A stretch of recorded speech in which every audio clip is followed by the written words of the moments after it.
Hello, this is Engineering Cultures. My name is Josiah Eichelman, and today we're going to be looking at two different countries. We will first be looking at Korea, and then we will be looking at the USA.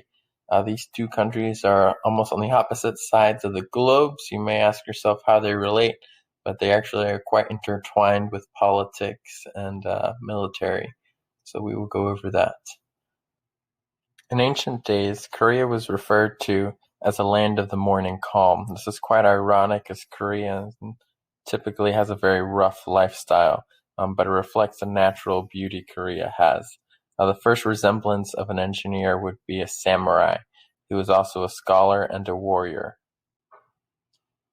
Korea was initially a Japanese colony. After World War II, Korea was split between the Soviets and the US. Both declared themselves as independent republics, but rejected each other's legitimacy. This led to the Civil War, which was often usually regarded as a proxy war between the Soviets and the US. In an effort to develop the South Korean economy, the Economic Planning Board developed three 5-year plans. The first laid the foundations by building electrical, coal, and infrastructure. The second was to develop heavy industries such as steel and petrochemical. Third was the big push to develop the heavy chemical industrialization plan. Initially, the economic push was driven primarily by government-funded initiatives, such as the Technology Development Promotion Act of 1972, which prevented imports of products if they were similar to a Korean company's products. But as time went on, there were privatizations such as Chaebol, which are large families owning. In 2002, the National Academy of Engineering of Korea released a Declaration of Crisis in Science and Technology.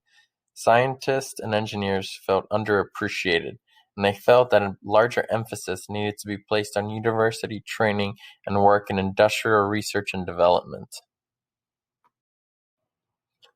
Now we will take a look at the USA and how engineering has evolved over time. The US is relatively young as compared to some of the European and Korean countries. Similar to Korea, the first engineers can be found in war. The Army established the Corps of Engineers as a separate permanent branch in 1802, and these engineers later founded and operated West Point. The first civilian engineers were civil engineers building the cross-continental railroads. They needed engineers for surveying and to know when to land, cut, and fill parts of the railroad. The railroad connected the country for the Industrial Revolution and provided land that people wanted to.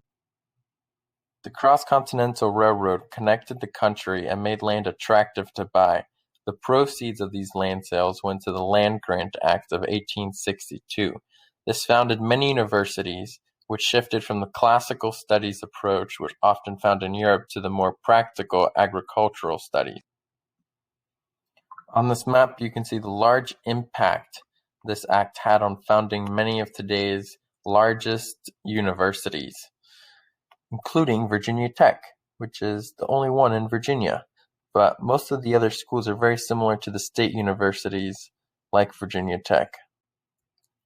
Another interesting comparison is diversity. Both the US and Korea struggle to accept minorities. For example, below you can see that women only make up 0.2% of the engineering population. In addition, the quote below shows how a lot of the American universities were discouraged. The Industrial Revolution from 1760 to 1820 was primarily founded by the cross-continental railroads and the mass transit of goods. It is very different from the Korean Industrial Revolution, as it is not primarily funded by the government. One of my favorite illustrations of what makes up the American engineer is the case study on the Copper-Kettering engine. It was primarily fueled by a desire to be cheap and fast. General Motors was attempting to build a competitor to Ford's Model T. General Motors' approach was to build a cheaper engine which was air-cooled instead of liquid-cooled. I believe this comparison is interesting as it's very different from Germany's approach of building quality products. And that's it. Thanks for watching my Powtoon, and I hope you learned something new.